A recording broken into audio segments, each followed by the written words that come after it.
This past weekend held claim to 8 different tournaments of 30 or more players, ranging anywhere from 32 all the way to 319. Incredible weekend for Disney Lorcana in the Week 3 meta report. Really is nice to see. Don't want to be too doom and gloom, but yeah, Sapphire's real good, guys. Just absolutely dominating the top 8 brackets, top 16 brackets, kind of just insane at this point how like truly good it's been. And while we did see some new decks come out this past weekend, which will be really nice to break down in this video, they might need a little more help. They might need more people kind of working towards the goal of breaking up the Sapphire like waterfall or whatever you want to call it. But nonetheless, huge shout out to so many great stores this weekend. Let's get into breaking down the decks. And here we have the Week 3 meta breakdown. As you can see, Sapphire absolutely dominating between Sapphire Steel and Ruby Sapphire. Sapphire Steel items had 14, Sapphire Steel Aggro had 8, while Ruby Sapphire Control and Ruby Sapphire items each had 8 respectively as well. Amethyst Steel Aggro remaining in the top 5 with 8, Emerald Steel Discard at 5, and then we had Amethyst Ruby, Amethyst Emerald, Amber Emerald, and Amber Steel all coming in with 2, and then a couple others kind of floating in with 1 each. The meta breakdown each week has been evolving. We still have 12 different decks here to showcase within the metagame, but in the end, you're seeing a pure dominance for the 3rd week in a row for Sapphire decks in general, but Sapphire Steel items really doubled downing. While Ruby Sapphire did pick up several wins this past weekend, it was showcasing that last weekend, even though Sapphire Steel items was not the most successful deck in terms of winning, it still came out and was played in high numbers and successful this past weekend, now dominating with 14 top 8 finishes or better. Honestly, it's just not shocking at this point, guys. Popsicle, Bell, Sally Azurite C, Tipo, Tamatoa, Scrooge, like Sapphire Coil, all the Sapphire cards are so very good. They're so very dominant, and they're just kind of, annihilating these tournaments.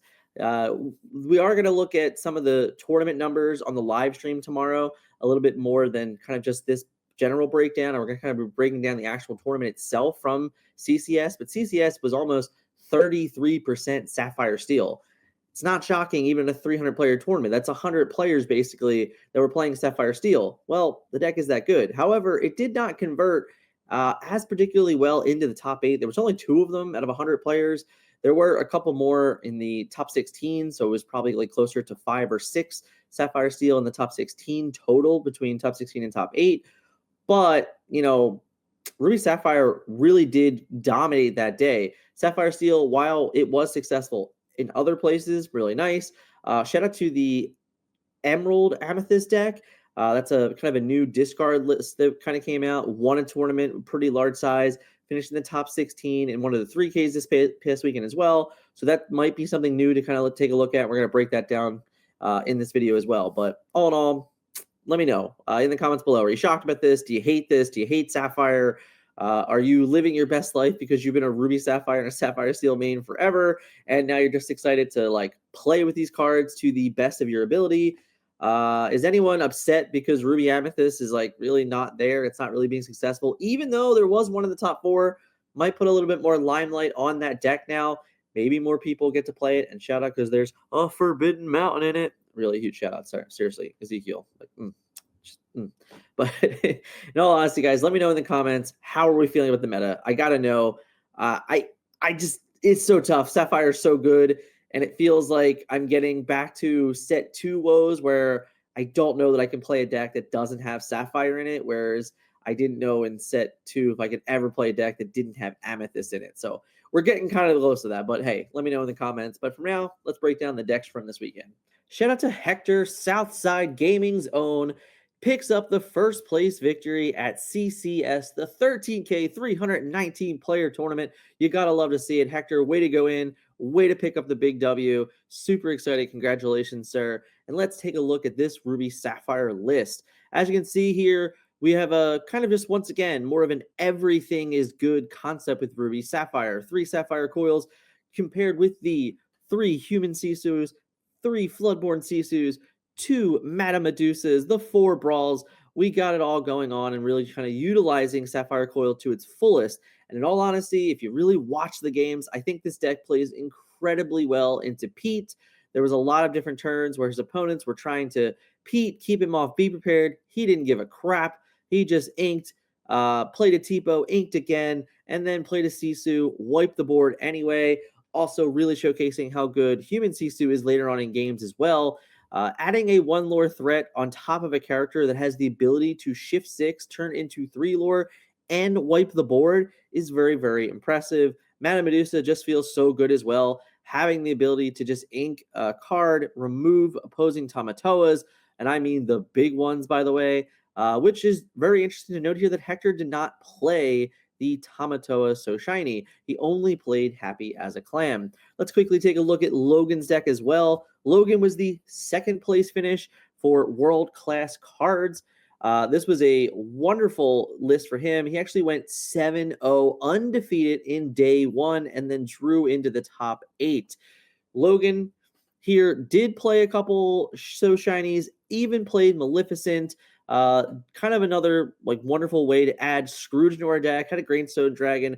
I really wanted to take the time and break down these decks side by side. So you can see here, Logan is on the left, Hector is on the right, and you can see the differences kind of in the builds naturally here. Logan went all the way up to 9, played a couple more 8s, while Hector stayed a little bit more low to the ground, not really going above the Sisu, and was very much leveraging the shift Sisu line. So really can say that we were not going above 6 very often. While we were inking as much as possible, we were also really utilizing our cards to get the most out of our ink. Another key difference here is How Far I'll Go. I felt like How Far I'll Go was a phenomenal card for Hector, kind of giving that ability to play multiple ink in a turn while still drawing a card, while still getting your best choices, and then really be able to use cards like Human Sisu and like Brawl, of course, Medusa, and Floodborn Sisu as well. He was really dominating the board. He was controlling it no problem. He was winning it a little slower and grindy than I think most people would like, while Logan was kind of utilizing the Lucky Dime still and utilizing Tamatoa So Shiny. Hector just decided, you know what, I don't need to do that. I don't need to win fast. I just need to make sure I win. And it really did show through the whole tournament how well Hector was playing and how well this deck was truly working.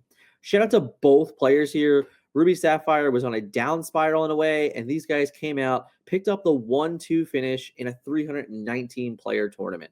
The Irish Willie picked up the top 8 at the CCS 319-player tournament with Sapphire Steel, Aggro, Tempo, Bianca. We got Biancas, we got Baymaxes. I am loving this list. Bianca is a card that we have seen really come out recently for Amber Steel decks, but not have we yet seen it be successful in Sapphire Steel. But there are so many good allies in this list that it's not shocking that it found a home in here as well. Baymax picking up the additional reach is great, and I also love the addition of 7 Dwarves Mines. While I'm not the biggest Happy fan in general, Happy and Doc, along with any other character, simply moving to Mines really gives you a little bit more reach and ways to kind of answer problematic characters or put you in range to answer them much easier with a Storm Rage on or Strength of a Raging Fire.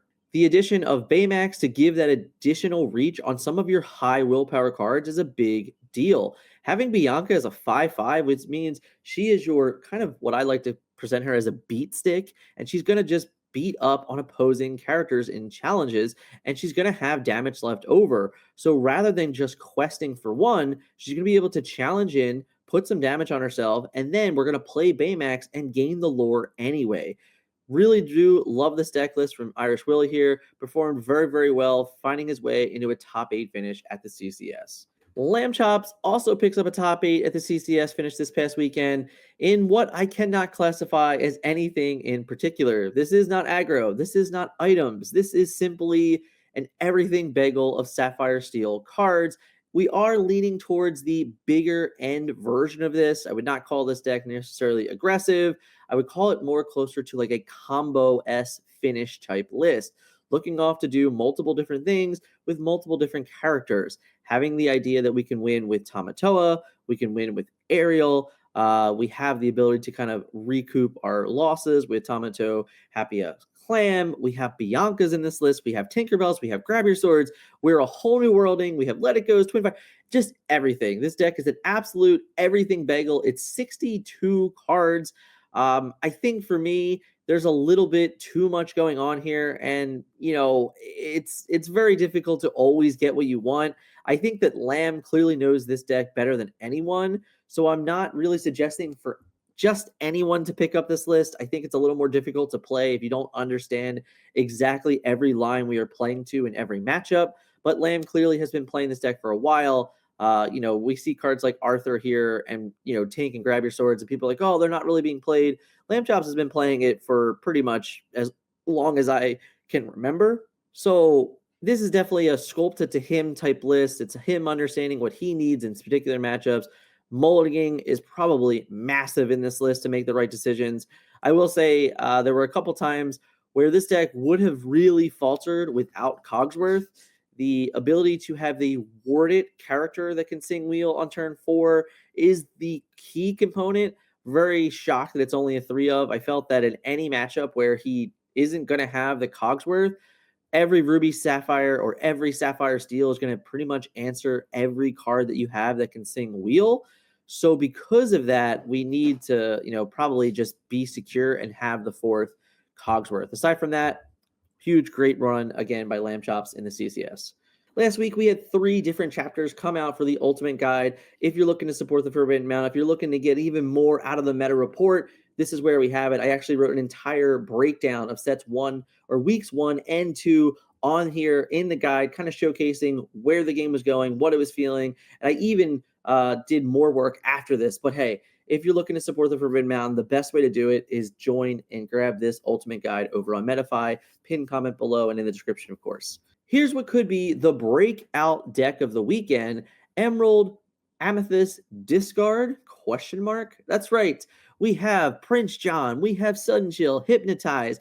We Don't Talk About Bruno, Diablo, Ursula, Cricky. That's right. That's all the Emerald cards in this deck. But hey, there's no Steel cards. No, sir. We have, of course, yeah, that's right, guys. We got Amethyst cards. There's an Iago in this deck. That's right. I'm going to say that one more time, guys. Iago, the 4 cost, 4 strength, 6 willpower with Evasive and Vanish. Yeah, bit crazy, a bit shocking, but what I will say is that when you're not playing against Steel decks, this guy is a nuisance. Very difficult to deal with, very, very big, very, very large, very, very interesting inclusion for sure. We got the Genies, we have the Elsas, we got the bounce package with Madame Mim Fox, we got Merlin Crabs, Diablos, all the Diablos, by the way. We got Diablo 1, Diablo 1. No, in all seriousness, we have Amethyst Diablo, Emerald Diablo, and even the Amethyst Emerald Diablo. Lots of evasive threats in this deck. Really probably easy to pick up some nice wins. Cricky is always a nice addition. I really like this deck. I think it's very interesting. I have yet to have any opportunity to play games with it, but it finding success, winning a 74-player tournament, definitely has some intrigue to it. Going to be very curious in how the rest of the kind of world adapts to this play style, seeing if this deck is any good and how we can make it better. A huge shout out to Zeke for the top 4 finish at the CCS 13K 319 player this tournament this weekend. He was playing not 1, but 2 of the Forbidden Mountains. That's right, the 2 cost inkable, 1 to move to, 6 willpower, 1 lore location from Into the Inklands. From the moment this card was spoiled, I was excited because, of course, we are the Forbidden Mountain here. So a huge shout out to Zeke for putting the card on the map. If it increases the cost of foil Forbidden Mountains, I am going to be making out so big. No, I'm just kidding, guys. But seriously, huge shout out to Zeke here, picking up this awesome top 4 finish. Not easy to go into a tournament with this type of deck and understand what it needs to do to be successful. Ruby Amethyst has had almost no success. It's honestly been incredibly underplayed and underrepresented in top cuts all over the world. So Zeke going in a 319-player tournament and picking up a top 4 finish is probably making a lot of Ruby Amethyst fans very, very excited. This is a great win for them. It's not as crazy as the list that we were reporting on last weekend on the Metafy that I was discussing about Ed, but this is, still got goats, still have crabs. We got the Mauis, we got genies. We really do kind of have it all. But the interesting note and changes here are there are only 2 snakes. There are 3 Queen of Hearts, which is the 2 cost, 1 for 1 lore. And her ability is when she's damaged, she gets +2 attack. So it becomes a really nice threat in the game. No Shift Sisu, but we do have 2 Dragonfire and 4 Be Prepared. Dragonfire is a very interesting card within the metagame. At the end of the day, we want to banish characters, and we play all these different types of versions of cards to banish them. Dragonfire just says, if you don't have Ward, I don't care. We are banishing you, and we're getting rid of it, and we're moving the game further. I do like the idea of this protects the locations even further. If we're able to kind of stick a couple locations in play and then find a way to kind of control the game after that through Maui, through Brawl, through Dragonfire, and of course through Be Prepared, the locations might do the majority of the work for you. Again, huge shout out to Zeke. Great finish in the CCS this past weekend. Mitchell picked up a top 4 at the 70-player Safari Zone this past weekend with Amethyst Steel. Amethyst Steel has been quite interesting recently. Most of the list would be considered as aggro list. This might be the first list that we might go a little bit more mid-range. As you can see here, we have 4 of the Queen. Queen is the 4 cost, 4/3 inkable 1 lore character with the ability No Ordinary Capital. You can exert this, choose 3 cards from an opposing discard pile, and then put them on the bottom of that player's library, gain 3 lore. If one of them was a princess, you gain the 4th lore. So representing 4 of this is a statement to the metagame saying, you know what? I'm tired of Tamatoa. I'm tired of random princesses decks. I'm tired of Chernobog. We're rocking 4 of these, and we're not letting anyone do anything fun. 3 Fire the Cannons, also pretty interesting note. Getting rid of Oswalds, getting rid of Diablos, kind of handling the board pretty well. And then, of course, the I Find Them, I'll Flatten Them is the other addition here. I think the other key difference is also attributed to 3 Benja. This list also all the way goes up to Elsa 5, the 5th Spirit, of course. So this list is definitely more slow, a little bit more controlling, probably trying to win the game a little bit bigger off bigger swings with like a Genie and the Queen type turns, which would be a nice 5 lore or maybe even 6 lore type turns, while kind of controlling the item boards. There are 5 answers to item in this Amethyst Steel list, which is quite notable. I'm not exactly sure what the full breakdown was at the Safari Zone this past weekend. We knew what the top 8 looks like. Here's a breakdown of it, of course. But, this is a pretty interesting version of the Amethyst Steel. Kind of curious on how this will evolve over the next few weeks, and if this is what the type of list needs to look like to be successful in the current metagame. Huge shout out to our Freedom Gaming friend, John. Picks up the top 4 at the 70-player Safari Zone event this past weekend. This event was a 3K, might I add. It started as a 1K. Wasn't really sure how it was going to go. 70 players came up, shield out, and played Disney Lorcana in Delaware, and we made it a 3K, which is nice. John picks up this wonderful finish with his deck, Emerald Steel. I believe John actually has a Metafy on this, so if you want to check out John and Freedom Gaming on Metafy, definitely a nice way to support them as well. You can check out this list. I'm sure he has a whole breakdown of it. The big differences that I'm kind of seeing here is that we are going all the way to Tinkerbell. I think Tinkerbell is a card that in most Emerald Steel lists have fallen off. John seems to really still enjoy it. I do think it's pretty good into a more aggressive metagame. Amber Steel aggro, Amethyst Steel aggro, Sapphire Steel aggro. Like, none of those decks really like this card, and it does offer you alternative ways to kind of remove like an Alice or any of the 4 willpower characters, or even getting even more board clearing with her additional ability. The idea that, we have 4 morphs, we got 3 Petes, we have, 4 Pirate Petes, and of course 2 Tinkerbells, and even the 4 Tragic Heroes. So lots of kind of shifting ways to kind of manipulate Morph in a big way. Morph's always been a card that's, hey, if you don't answer him, you don't know what's going to happen. So because of that, John's really playing that game, having the additional ways, of course, to shift on Diablo. I still think that the best thing for this deck going is a turn 2 Diablo, and games where you do not have turn 2 Diablo always feel significantly worse than when you do. So we're still living on a prayer on Diablo, but there were 2 Emerald Steels in the top 4 at the Safari Zone event. So hey, still there. If you're still, an Emerald Steel fan, then hey, John probably knows what he's doing. He's been playing this deck for a while. Anthony picked up a top 8 at the Top Choice Gaming 95 player tournament with none other than Sapphire Steel items. I really wanted to get this in there to give Top Choice Gaming a shout out. 95 players over on the West Coast. Awesome event to see. Really shout out to Phil for sharing the information. This is a pretty great turnout, and this deck is pretty straightforward. We took out the Oswalds. We picked up a Hades. We also now have the addition of 4 Sail the Azurite Sea and 4 Vision of the Future. Those are definitely the biggest differences that we've seen in these item lists. Having Vision of the Future as a Sapphire card is one of the best cards in the game for sure. It still gives you the ability to take a look at the top 5, kind of move your game forward, deciding which are the best options. Also, this deck does see a ton of cards regardless. So, between Scrooges, between Visions, you can kind of know what the bottom half of your deck is going to look like. You can have really good ideas and kind of make your choices a little bit better. If you're better at math and you have a really good memory, you kind of get more advantage from these cards. If you're not as that skilled with your memories and things like that, then maybe Visions isn't as important.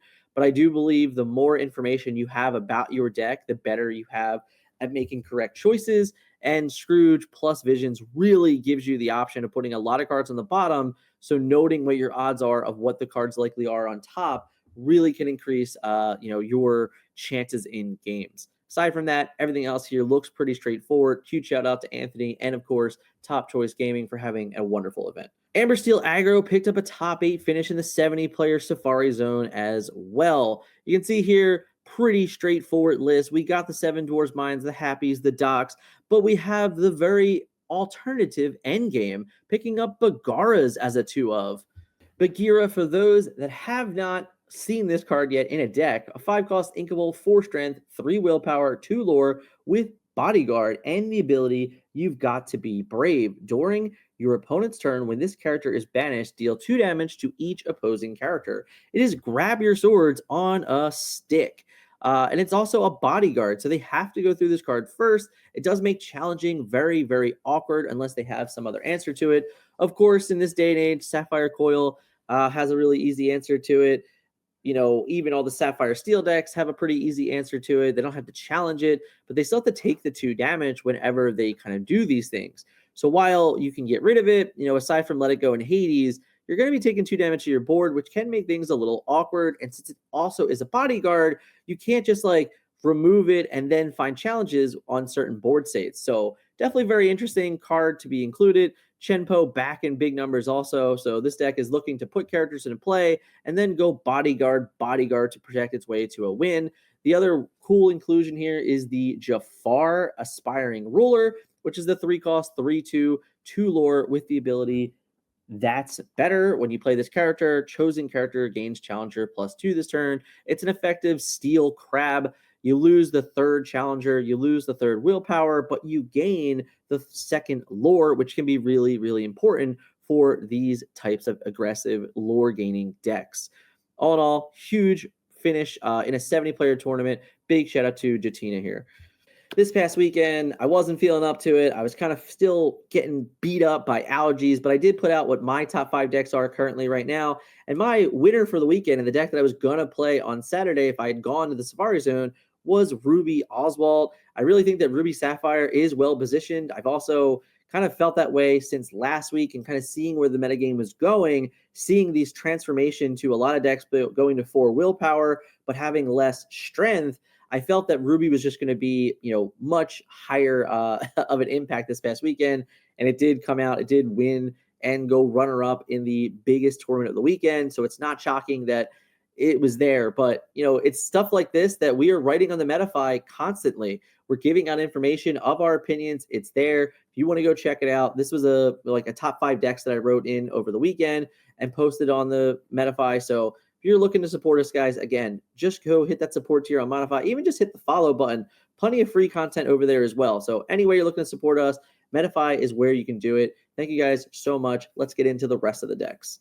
Emerald, Ruby, Evasive picks up a 2nd place finish in a 34-player tournament. You gotta love this. Emerald Ruby is a deck that people really wanted to stick out and survive, and it did gain a nice little tool this past set in Fidget.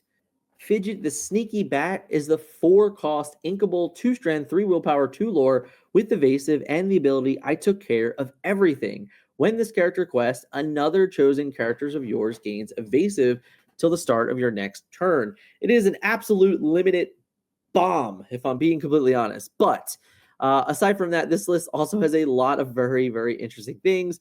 It looks what to me like a pile of Emerald Ruby cards. It almost looks like a starter deck, if I'm being completely honest. But you know what? It's $41. It is a phenomenal budget deck, and it picked up a big finish in a 34-player tournament. We had to shout out Kelly here. We love seeing stuff like this. We love seeing something different. Find a way to be successful. If you're on a budget, if you're looking for something cheap, if you're looking for something different, honestly, I think that in a lot of times this is the type of deck that really ruins tournaments. Just sometimes players don't have answers to stuff like this. Prince Eric creates a lot of interesting moments. LeFou creates a lot of interesting moments. Queen of Hearts is a card that people don't expect. Super Goof, not a card anyone always expects.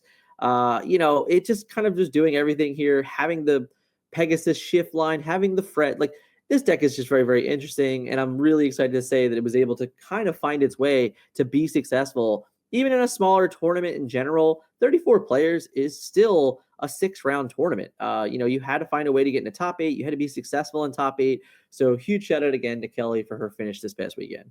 This one did not make a top 8, and I didn't even include it in the meta breakdown because I know you guys would be so excited to see it at the end.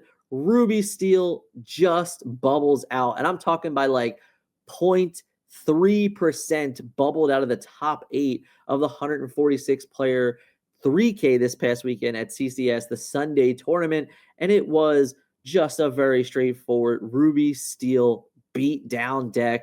Gotta love it. How do you make them turn sideways to make the most out of Mushu? Oh, that's right. You put an RLS Legacy in play, guys. That's how we do it. RLS Legacy is the 4-cost, uninkable, 3 to move to, 8 willpower with 2 lore, and its 2 abilities are this is our ship. Characters gain evasive while here and heave together now. If you have a character here, you pay 2 less to move your other characters here. So if we do commit to it once and we're able to kind of get in to RLS Legacy, we have the ability to then get a bunch of characters, turning all our Ruby Steel characters into evasive characters, which also makes Mushu quite a bit better. I really like this list. I think it's very cool. I think it's very innovative. I kept seeing on different social media people that I'm following on Twitter and on Facebook that they lost to this Ruby Steel deck, and I was like, what is going on? One of my other friends in the Discord also lost the Ruby Steel. I was like, what is this deck? I need to see it. I was so excited that Snake Chips did share it on socials. Really cool. Had to give him a shout out. Really rough on the breakers. I know all about it. Last time in December, I was the guy who finished 9th on breakers in the Sunday CCS tournament, so I feel your pain. But hey, huge shout out to you. Great weekend. And you know what? This deck is pretty sweet. I hope there are some Ruby Steel fans out there that are very excited to see this list. So there you have it, guys. The week 1 and 2 meta breakdown compared to the week 3 meta breakdown. As we saw in recent weeks, Sapphire Steel was dominant. Ruby Sapphire was kind of hanging on. Amethyst Steel was on the outskirts. But, this past weekend, Ruby Steel items kind of came back. Sapphire really dominated all of the top 5 decks. Amethyst Steel and Emerald Steel kind of hanging out, letting people know, like, hey, it's not all Sapphire, but it's mostly Sapphire. I really just wanted to kind of put this as a side-by-side comparison for you guys because this is kind of where we're at. Sapphire is very dominant. And, I think as many times as we are finding the answers, Sapphire Steel has kind of proven that they can mold and kind of figure it out. Ruby Sapphire, honestly, the biggest problem here is that Ruby Sapphire and Sapphire Steel, like those 2 decks combined, really can just narrow out the rest of the meta. So you can't necessarily target both of these decks very well right now. There might be some decks in the meta that can do it a little bit differently, and we might find some niche ways to kind of like move forward. I do think the Emerald Amethyst deck that's on discard can make it a little bit interesting. If they're able to control the hands of their opponents and then threaten the game through Evasive, there's not a whole lot of Evasive characters running around right now. So like that could be a deck that we could lean on, but it seems a little bit difficult. It seems a little bit tough. There's a lot going on in kind of multiple different directions here, but there it is. As we're seeing it develop side by side, going into the first final month or first week of the final month of this tournament. We have 2 5K tournaments coming up at World Class Collectibles down in Wisconsin. So there are more tournaments to come. Of course, the following week we're at SSG Miami. I will be there, SSG bound.